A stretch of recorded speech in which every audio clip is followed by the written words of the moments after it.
देश भर में कोरोना की दूसरी लहर लगातार लोगों को डराने का काम कर रही है। लगातार जो केसेस हैं कोरोना के उनके अंदर इजाफा हो रहा है। लगातार इसको लेकर के सरकार की तरफ से कदम उठाए जा रहे हैं। कहीं कोरोना कर्फ्यू, कहीं लॉकडाउन, तो कहीं पीस मूवमेंट के लिए भी कुछ आवर्स रखे गए हैं। हमारे साथ स्वास्थ्य विभाग की महानिदेशक वीना सिंह हैं, उनसे जानते हैं कि हरियाणा प्रदेश में कोरोना के नए स्ट्रेन को लेकर के क्या स्थिति है। कोरोना की एक बार फिर से एक कह सकते हैं कि लहर देखने के लिए मिल रही है। लोगों को लगातार चपेट में लिया जा रहा है। आप क्या कहना चाहेंगे? नया स्ट्रेन लोगों को परेशान कर रहा है। हरियाणा प्रदेश के अंदर क्या स्थिति? डेफिनेटली जो वायरस है वो म्यूटेट तो कर गया है। किस तरीके से म्यूटेट हुआ है कि उसके ऊपर एक टी रिसेप्टर बॉडी होती है, उसने अपना शेप बदल के इस तरीके से कि अब वो जैसे ही बॉडी में एंटर करता है तो जो साइट होती है उस पर वो ईजिली अटैच हो जाता है। दूसरा वो बहरूपिया है वायरस, उसने अपनी शक्ल बदल रही है। वो जब बॉडी में एंटर करता है तो बॉडी उसको रिकग्नाइज करने में टाइम लगाती है और तब तक उसके नंबर काफ़ी रेप्लिकेट हो चुके होते हैं। नहीं, हमारे हरियाणा में आप कोई भी ऐसा मरीज़ नहीं है कि जिसको बेड ना मिला हो, वेंटिलेटर की ज़रूरी है, वेंटिलेटर ना मिला हो। हमारे पास पब्लिक एंड प्राइवेट हॉस्पिटल्स में 52 डेडिकेटेड कोविड हॉस्पिटल्स हैं, जिसमें हमारे 1079 हमारे पास वेंटिलेटर्स हैं एंड 3000 हमारे पास ICU बेड्स हैं and more 30,000 oxygen supported beds हैं। कुछ एक बातें ऐसी भी निकल करके आई हैं मैम, जिसमें वैक्सीन की दोनों डोज ले ली और उसके बाद भी जो कोविड पेशेंट वो हो गए, मतलब उन्हें कोरोना हो गया। ऐसे किस तरीके से इसकी प्रामाणिकता को देखें? लोगों में डर है कि इसे लगाने के बाद हम बीमार भी होते हैं और कोरोना के इसके बावजूद भी कोरोना हो जाता है, तो फिर इसका फ़ायदा? वैक्सीन ने कभी भी क्लेम नहीं किया है कि आपने लगा लिया तो 100% गारंटी है। वैक्सीन का क्या रोल होता है कि बॉडी के अंदर एंटीबॉडीज़ आती हैं और अगर आप मास्क, वैक्सीन प्लस मास्क, हमने बोला ना, अब हम अवेयरनेस कर रहे हैं कि वैक्सीन के बावजूद you should continue to use mask. Vaccine का फ़ायदा है, जैसे ही अगर कोविड वायरस फिर से बॉडी में आता है तो वो नाक और गले में उसको वहीं रोक लेता है जो एंटीबॉडीज़ हैं और वहीं पे ही वो मल्टीप्लाई, उसको लंग्स में नहीं जाने देता है। तो वैक्सीन का ये डेफिनेट बेनिफिट है। लेकिन ये कह देना कि वैक्सीन लगाने के बाद आपको कोरोना नहीं है, ऐसा तो बिल्कुल भी नहीं है। शुक्रिया बात करने के लिए। तो सीधे तौर पर जो नया स्ट्रेन है उसके केसेस लगातार सामने आ रहे हैं और इसी के साथ साथ हरियाणा में भी ऐसे केसेस देखने के लिए मिले हैं। नई SOP जो है वो स्वास्थ्य विभाग की तरफ से आज जारी कर दी जाएगी, ताकि तमाम जो प्रबंध है वो स्वास्थ्य सेवाओं से संबंधी उन्हें सुनिश्चित किया जा सके और साथ ही साथ जो रेमडेसिविर को लेकर के जो बातें सामने आ रही थी, ब्लैक मार्केटिंग को, उसको लेकर के भी क्या कुछ संज्ञान भारत सरकार की तरफ से लिया गया है, ये भी हमें स्वास्थ्य विभाग की महानिदेशक वीना सिंह ने बताया। प्रदेश के दूसरे शहरों के साथ साथ पलवल जिले में भी कोरोना के मामले बढ़ते जा रहे हैं। हाल ही में 44 कोरोना पॉजिटिव मामले पलवल में सामने आए हैं। अब तक बात करें पलवल जिले की तो टोटल 4488 पॉजिटिव केस सामने आए, जिनमें से 4653 की रिपोर्ट नेगेटिव हो चुकी है, ठीक होकर अपने घर जा चुके हैं। 129 केस अभी भी पलवल जिले में एक्टिव हैं। फिर भी देखे जा सकते हैं पलवल के जो सिविल अस्पताल में लोग बिना मास्क के यहाँ पहुँच रही हैं, बिना सोशल डिस्टेंसिंग के भी देखे जा सकते हैं। अब तक कोरोना की वजह से पलवल जिले में 36 लोगों की मौत हो चुकी है। 2420 सैंपल अभी वेटिंग में है, जिनकी रिपोर्ट आने बाकी है। बार बार स्वास्थ्य विभाग यही अपील कर रहा है कि लोग मास्क पहने, सोशल डिस्टेंसिंग से रहें, जिसका असर थोड़ा बहुत अब सिविल अस्पताल में दिखने लगा है, लेकिन फिर भी सोशल डिस्टेंसिंग नहीं दिखी। कुछ लोग ऐसे जो हमारे सामने ही मास्क पहने, ये देखिए, ये अस्पताल में आइए, इन्होंने मास्क हमारे सामने लगाया है। पहले से मास्क नहीं लगाया आपने? पहले से मास्क लगाया? अच्छा, इनको बहाना है या फिर? और भी लोग हैं, देखिए, आप सिविल अस्पताल में देखे जा सकते हैं, हम दिखाने की कोशिश करेंगे। और जो ये छोटे छोटे बच्चे हैं अस्पताल में आए हैं बिना मास्क के। कुछ लोग ऐसे हैं जो जब हम पहुंचते हैं सीधा कपड़ा लगा लेते हैं, मास्क नहीं पहन के आया। मेरी जी गुट है, मुझे घबराहट होती है, मुझे मास्क। अच्छा, कोरोना हो जाएगा फिर भी घबराहट नहीं होगी? मेरे को नहीं लगता, लगा तो रखा है। डर नहीं लगता कोरोना से? नहीं लगता, नहीं लगता डर? क्यों? नहीं लगता, मेरा हुआ ही नहीं, मुझे लगता ही नहीं मुझको कि कोई बीमारी है कोरोना। अच्छा, नहीं लगता। इतने लोग वारियर्स की डेथ हो चुकी है। आज 44 केस पलवल में सामने आए हैं। फरीदाबाद में 800 केस आए हैं। गुरुग्राम में 1200 केस सामने आए हैं। अगर ऐसे केस होते तो गांव में भी होते ना। गांव में तो किसी को भी नहीं हो रहा है, कोई भी रोक टोक नहीं है, बिल्कुल भी कोई मास्क नहीं लगा रहा है। इधर के जो आंकड़े आ रहे हैं झूठे आंकड़े, मेरे को सच लगता है कि मेरे को झूठ ही लग रहा है। अगर आपकी वजह से किसी को दूसरे को होता है या दूसरे की वजह से आपको कोरोना होता तो ये ठीक है। स्वास्थ्य विभाग कह रहा है कि आज सोशल डिस्टेंसिंग से रही, मास्क पहने। मैं दूर हूँ सबसे और नंबर देखिए लोग अभी भी कहीं ना कहीं लापरवाही बरत रही हैं। लगातार वैक्सीनेशन जारी है। स्वास्थ्य विभाग बार बार अपील कर रहा है कि मास्क पहने, सोशल डिस्टेंसिंग से रहें और वैक्सीन लगवाएं ताकि कोरोना की जो चेन को मात के साथ जा सके, चेन को तोड़ा जा सके। यदि लोग लापरवाही से रहेंगे तो लगातार कोरोना के मामले बढ़ते चले जाएंगे और आने वाले दिनों में बड़ी दिक्कतें हो सकती हैं। देश भर में कोरोना के दूसरे स्ट्रेन की लहर देखने के लिए मिल रही है। कई राज्यों से कोरोना के दूसरे स्ट्रेन यानी जो यूके स्ट्रेन बताया जा रहा है उसके केसेस सामने आ रहे हैं। चंडीगढ़ से भी इसी तरीके की एक खबर सामने आई है जो अपने आप में लोगों को डराने वाली कही जा सकती है, क्योंकि कोरोना के दूसरे स्ट्रेन ने चंडीगढ़ के अंदर भी दस्तक दे दी है। ये पुष्टि हुई है। चंडीगढ़ के अंदर जो सैंपल लिए गए थे उनमें से 70% सैंपल्स के अंदर कोरोना का नया स्ट्रेन मिला है, जिसके बाद चंडीगढ़ पीजीआई की तरफ से अलर्ट जारी कर दिया गया है। प्रशासन की तरफ से लगातार सख्ती की जा रही है। लोगों से भी नियमों की पालना करने को लेकर के न सिर्फ चंडीगढ़ बल्कि प्रत्येक राज्य के अंदर और खुद प्रधानमंत्री की तरफ से ये अपील की जा रही है कि लोग कोरोना संबंधी तमाम नियमों की पालना करें। दूसरे स्ट्रेन के साथ ही अगर हम बात करें तो देश भर में कोरोना की एक बार फिर लहर चल पड़ी है और इसकी वजह से लगातार केसेस में इजाफा देखने के लिए मिल रहा है। कहीं कोरोना कर्फ्यू तो कहीं लॉकडाउन जैसी तस्वीरें भी देखने के लिए मिल रही है, जो प्रशासनिक और सरकार के स्तर पर किए गए फैसले हैं।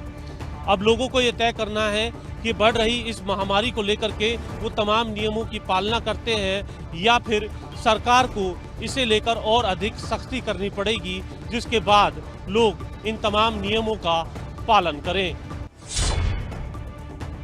देश में हर दिन कोरोना संक्रमण के रिकॉर्ड तोड़ मामले सामने आ रहे हैं। वहीं हरियाणा में भी लगातार कोरोना अपने पैर पसार रहा है।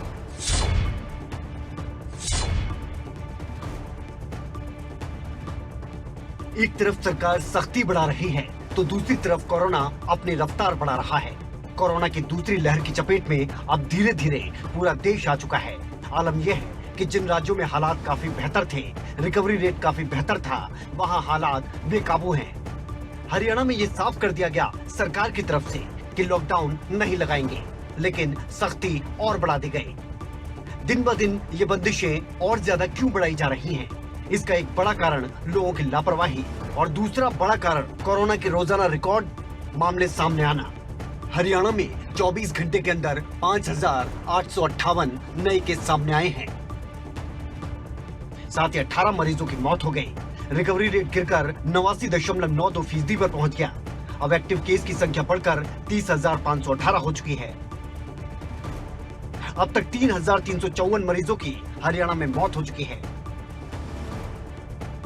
मेट्रो सिटीज में सबसे ज्यादा हालात खराब हैं। गुरुग्राम और फरीदाबाद कोरोना के हॉटस्पॉट बन चुके हैं। गुरुग्राम में प्रदेश के सबसे ज्यादा केस हर रोज सामने आ रहे हैं। 24 घंटे में 1,454 नए केस सामने आए हैं। वहीं फरीदाबाद में 810 नए केस सामने आए। कुछ जिले ऐसे हैं जहां पर 300 का आंकड़ा पार हो चुका है।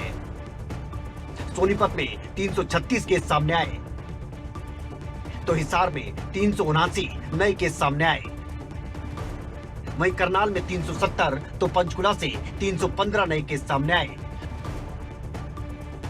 कुछ और भी जिले हैं जहां हालात बेहद खराब हैं। अंबाला में 294 नए केस सामने आए तो पानीपत से 248 केस सामने आए। कैथल में 209 नए कोरोना के मरीजों की पुष्टि हुई। वहीं जींद में भी 243 नए केस सामने आए। रोहतक से 218 तो यमुनानगर से 174 नए केस सामने आए हैं। इन आंकड़ों को देखकर आप खुद अंदाजा लगा सकते हैं कि हालात कितने खराब है। लेकिन सवाल ये है कि ये हालात क्यों खराब हुए और इन हालातों का जिम्मेवार कौन है? हरियाणा में कोरोना से निपटने के लिए प्रदेश सरकार ने कोरोना कर्फ्यू यानी नाइट कर्फ्यू लगाने का फैसला लिया। पुलिस प्रशासन नाइट कर्फ्यू को लेकर कितना मुस्तैद है, देखिए इस रिपोर्ट में। नाइट कर्फ्यू को लेकर प्रशासन एक्शन मोड में है। कोई नाइट कर्फ्यू का उल्लंघन ना करे, इसका खास ध्यान रखा जा रहा है। पुलिस मुस्तैद है। रात को भी पुलिस बॉर्डर्स और शहर में पैनी नजर बनाए हुए है। नाइट कर्फ्यू को लेकर यमुनानगर के डीसी और एसपी रात को शहर के हालात का जायजा लेने पहुंचे। इस दौरान शहर में कुछ रेस्टोरेंट, ढाबे, रेहड़ियां लगी नजर आई, जिस पर पुलिस की टीम ने तुरंत कार्रवाई की। इसके अलावा बेवजह सड़कों पर घूम रहे लोगों से पूछताछ की गई। यमुनानगर के डीसी और एसपी ने कहा कि जो भी नियमों का उल्लंघन करेगा उसके खिलाफ कानूनी कार्रवाई की जाएगी। नाइट कर्फ्यू के जो भी निर्देश हैं उसका पालन करवाया जाएगा। के अंदर यहाँ जो भी हमारा एरिया है उसमें देख रहे हैं कि जो गवर्नमेंट की गाइडलाइंस जो भी कर रखी हैं उसकी कोई वायलेशन तो नहीं हो रही। तो सोशल डिस्टेंसिंग, मास्क और जो हमने टाइमिंग फिक्स कर रखी हैं कर्फ्यू की, तो उसको वायलेट तो नहीं कर रही।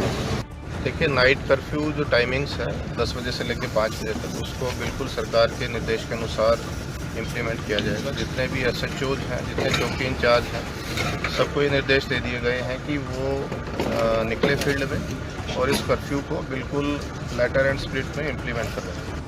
वहीं करनाल में भी नाइट कर्फ्यू के दौरान बेवजह सड़कों पर घूमने वाले लोगों से पुलिस पूछताछ कर रही है। पुलिस लोगों को समझा रही है कि नाइट कर्फ्यू का उल्लंघन करना उन्हें भारी पड़ सकता है।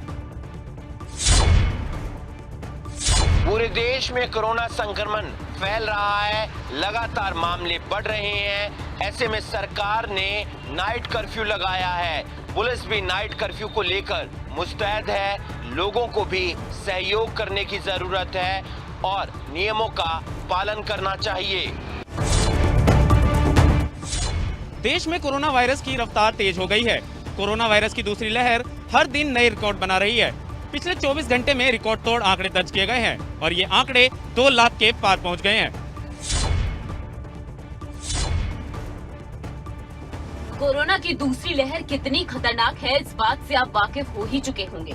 दुनिया भर में कोरोना वायरस का कहर जारी है। हर दिन लाखों की तादाद में कोरोना के आंकड़े सामने आ रहे हैं। वहीं बात भारत की करें तो पिछले 24 घंटे में कोरोना के रिकॉर्ड तोड़ आंकड़े दर्ज किए गए। देश में कोरोना का आंकड़ा अब तक 2,17,300 के पार जा चुका है। तो वहीं मौत के आंकड़े में भी अब बढ़ोतरी हो रही है। देश में कोरोना के इस महाविस्फोट ने हर किसी के मन में खौफ पैदा कर दिया है। पहली बार देश में कोरोना के इतने मामले सामने आए। देश में दूसरी लहर का कहर लोगों की लापरवाही की वजह से बढ़ता ही जा रहा है। अगर वक्त रहते लोग कोरोना के प्रति जागरूक नहीं हुए तो इसका अंजाम बेहद खतरनाक साबित हो सकता है। इस बात का अंदाजा हर रोज बढ़ रहे कोरोना के आंकड़ों से लगाया जा सकता है।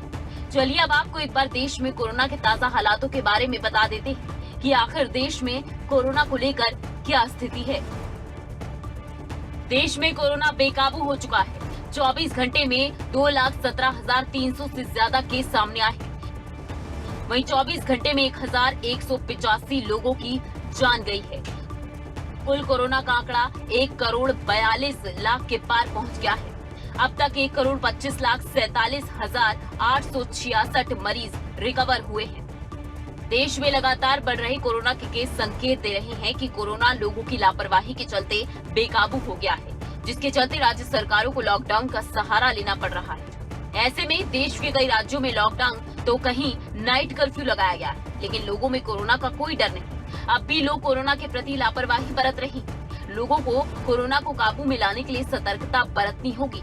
अगर पिछले कुछ दिनों में कोरोना के बढ़ते मामलों पर नजर डाली जाए तो लगातार कोरोना के मामले बढ़ रहे हैं।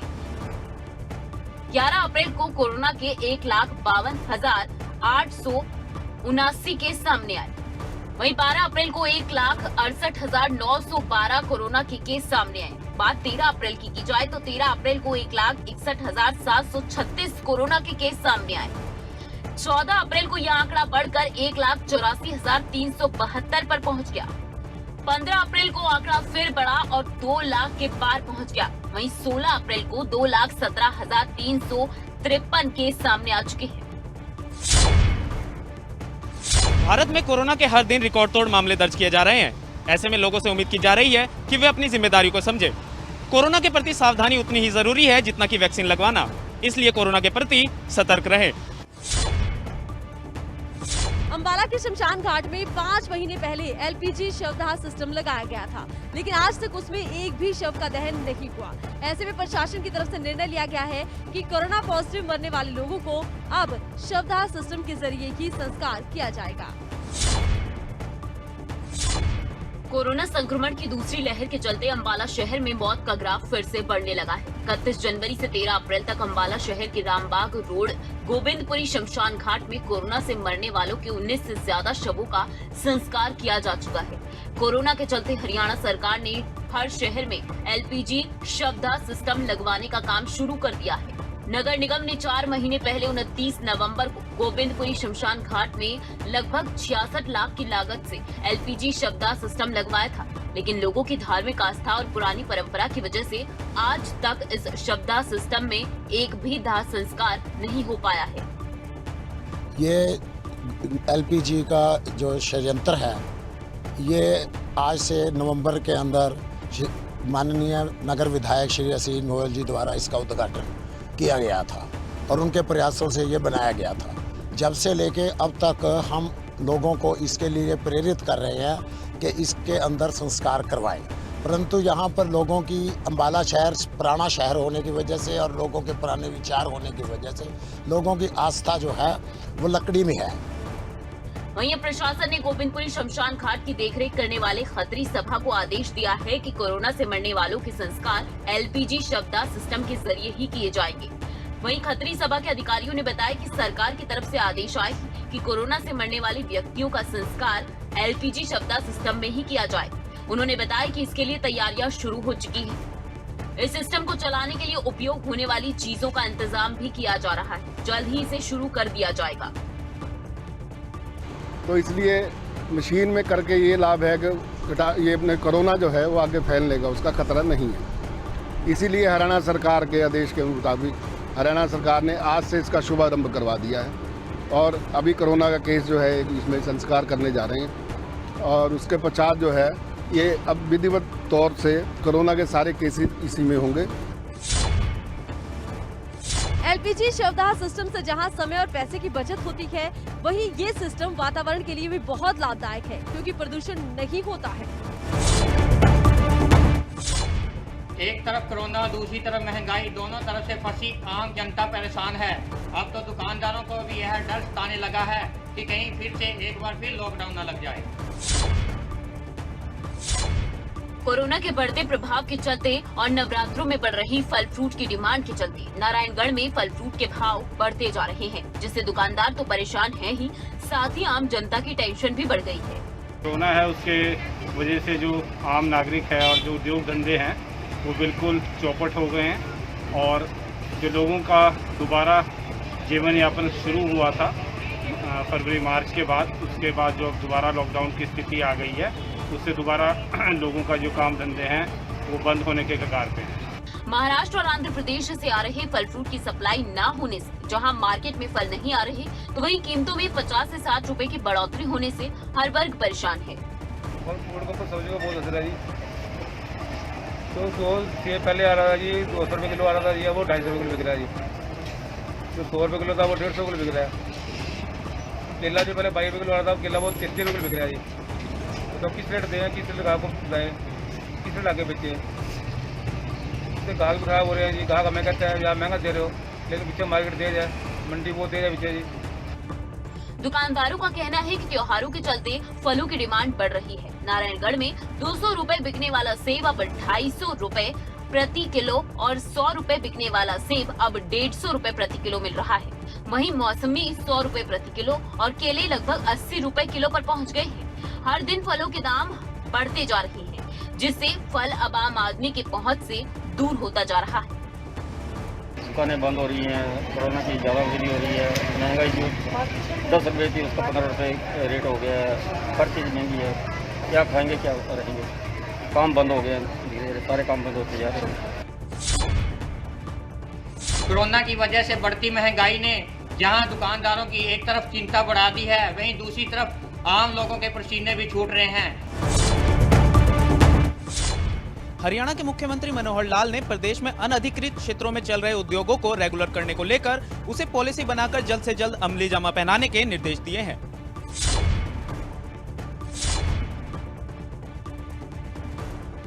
हरियाणा के मुख्यमंत्री मनोहर लाल ने HSIIDC इंडस्ट्रीज, स्थानीय निकाय विभाग और हरियाणा शहरी विकास प्राधिकरण के अधिकारियों की बैठक की अध्यक्षता की। इस मौके पर उप मुख्यमंत्री दुष्यंत चौटाला भी मौजूद रहे। मुख्यमंत्री ने अधिकारियों को निर्देश दिए कि किसी भी स्तर पर कोई समस्या न आए, इसके लिए नियम कायदे बनाकर काम को आगे बढ़ाया जाए। बैठक में बताया गया कि इस संबंध में अब तक यमुनानगर, फरीदाबाद, पानीपत और रोहतक में उद्योगों का सर्वे किया गया है। सर्वे रिपोर्ट के अनुसार यमुनानगर में कुल 4,742 उद्योग हैं। इनमें से 1,413 कंफर्मिंग जोन में आते हैं, जबकि 3,329 नॉन कंफर्मिंग जोन में आते हैं। फरीदाबाद में कुल 21,460 यूनिट है, जिनमें से 6,048 कंफर्मिंग और 15,412 नॉन कंफर्मिंग जोन में आते हैं। वहीं पानीपत में कुल 10,805 यूनिट है, जिनमें से 3,318 कंफर्मिंग और 7,487 नॉन कंफर्मिंग जोन में आते हैं। इसके अलावा रोहतक में कुल 4,176 यूनिट है, जिनमें से 793 कंफर्मिंग और 3,383 नॉन कंफर्मिंग जोन में आते हैं। इस सर्वे रिपोर्ट के बाद उन उद्योगों का 5% रैंडम सैंपल वेरिफिकेशन से जुड़े म्युनिसिपल कमिश्नर को अगले 1 हफ्ते में निपटाने के निर्देश दिए गए। नॉन कंफर्मिंग जोन के उद्योगों को राज्य प्रदूषण नियंत्रण बोर्ड के नियमों और शर्तों के हिसाब से ग्रीन, ऑरेंज, रेड और व्हाइट कैटेगरी में बांटा गया। इन उद्योगों के फिजिकल वेरिफिकेशन के बाद क्लस्टर के आधार पर रेगुलर करने का काम किया जाएगा। फिलहाल मुख्यमंत्री ने अधिकारियों को निर्देश जारी कर दिए हैं, लेकिन अब देखना यह होगा कि अधिकारी कब और किस तरह से अपनी जिम्मेदारियों को पूरा करते हैं। करनाल के बड़सत गांव के ग्रामीण बिजली सप्लाई को लेकर परेशान हैं, जिसके चलते उन्होंने पावर हाउस पर ताला जड़ दिया और अपना गुस्सा जाहिर किया। करनाल के बड़सत गांव में ग्रामीणों ने पावर हाउस पर ताला जड़ दिया। ग्रामीणों का कहना था कि पावर हाउस के कर्मचारी सारी बिजली इंडस्ट्री से जुड़े लोगों को दे देते हैं। ऐसे में गांव के घरों में बिजली नहीं पहुंच पाती, जिसके चलते पानी की भी काफी समस्या खड़ी हो जाती है। गांव में काफी कम बिजली रहती है, ऐसे में गांव के लोगों को काफी परेशानी का सामना करना पड़ता है। ये है कि इंडस्ट्री को लाइट जा रही है पूरी और गांव को कम मिल रही है लाइट। अगर जय साहब अब आश्वासन दे रहे हैं कि अगर पूरा करेंगे तो ठीक है, हम अपना वापस लेते हैं और लाइट उनको कहते हैं चालू करते हैं। तो सबने इसलिए कह रखा है कि दिन में लाइट देते हैं पावर अपना फैक्ट्री वालों को और गांव वालों लाइट देते हैं बिल्कुल भी। 1 महीने के लिए लाइट बंद कर रखी हम कहते हैं, पर अगर हमें लाइट बंद करते हैं तो फैक्ट्री वालों की बंद होनी चाहिए लाइट। वहीं गुस्साए ग्रामीणों ने बिजली की समस्या को लेकर बिजली घर पर ताला जड़ दिया, जिसके बाद बिजली अधिकारी मौके पर पहुंचा और उसने ग्रामीणों के साथ बातचीत की। ग्रामीणों को आश्वासन दिया गया कि अब उन्हें समय पर और पहले से ज्यादा बिजली दी जाएगी, जिसके बाद ग्रामीणों का गुस्सा शांत हुआ। अब ये है कि 2-2.5 घंटे से लाइट आई हुई है, लेकिन ये गांव के लोग हैं जो कि पावर सप्लाई नहीं चलने दे रहे हैं। नहीं तो हम उनकी मांग को पूरा करने का आश्वासन देते हैं जी। उनसे हमारी अपील है, कृपया करके पावर हाउस की सप्लाई को चालू करें। फिलहाल ग्रामीणों का गुस्सा शांत हो गया है, लेकिन देखने वाली बात ये होगी कि क्या बिजली विभाग अपना वायदा पूरा करेगा या फिर हालात जस के तस बने रहेंगे। कैथल में किसान से 6 लाख रुपए लूटने के मामले में लुटेरों को पुलिस ने गिरफ्तार कर लिया है। पुलिस की सीआईए टीम ने मामले में 3 लुटेरों को गिरफ्तार किया है।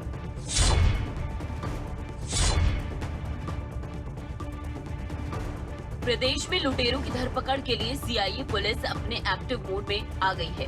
इसी कड़ी में पुलिस ने ऐसे लुटेरों को गिरफ्तार किया है जिन्होंने 5 अप्रैल को एक किसान से 6 लाख की लूट की वारदात को अंजाम दिया। दरअसल किसान बैंक से 6 लाख रुपए का लोन लेकर निकला था। इस दौरान लुटेरों ने किसान से पैसा लूट लिया और मौके से फरार हो गए। ये दिनांक 5 अप्रैल 2021 की बात है कि एक छत्तर गांव का निवासी सुरेश कुमार और उसका एक अन्य साथी, उसका भी नाम सुरेश कुमार था, वो मोटरसाइकिल पर सवार होकर किठाड़ा HDFC बैंक से पैसे निकलवाने के आए थे लिमिट के।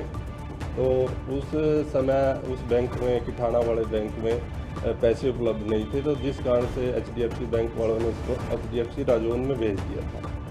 तो जैसे ही राजौन से वो पैसे लेके निकले और मोटरसाइकिल पे चले, तो उनके पीछे एक I-20 गाड़ी में 3 व्यक्ति सवार थे। उन्होंने गाड़ी को पीछे लगा लिया। तो आगे 1-1.5 किलोमीटर आगे जाके रोहड़ा वाले रोड पे उन्होंने गाड़ी को रुकवा के और 2 बंदे नीचे उतरे, 2 अक्यूज, उनके हाथों में इलीगल वेपन थे। तो उन्होंने लूट 6 लाख रुपए इन्होंने निकलवाए। किसान के साथ हुई इस वारदात के बाद पुलिस ने आसपास के CCTV को खंगाला और आरोपियों की जांच शुरू की। जांच के दौरान इस बात का खुलासा हुआ कि लुटेरे जिस गाड़ी में सवार होकर आए थे, उस गाड़ी की नंबर प्लेट भी फर्जी थी। पुलिस ने इस मामले में 3 आरोपियों को गिरफ्तार कर लिया है। इस वारदात का खुलासा CIA की टीम ने दिन रात मेहनत करके और CCTV कैमरेज की हमने मदद ली है, जिस रूट से उन्होंने वापसी गए थे। हालांकि गिरफ्तार किए गए आरोपियों का पिछला कोई आपराधिक रिकॉर्ड नहीं है, लेकिन बताया जा रहा है कि 3 लुटेरों ने किसान से 3 लाख कर्ज चुकाने के चक्कर में लूट की वारदात को अंजाम दिया। अगर आपको हमारा ये वीडियो पसंद आया हो तो पेज को लाइक और शेयर करें और इसी तरह की हर वीडियो सबसे पहले पाने के लिए चैनल को सब्सक्राइब करें।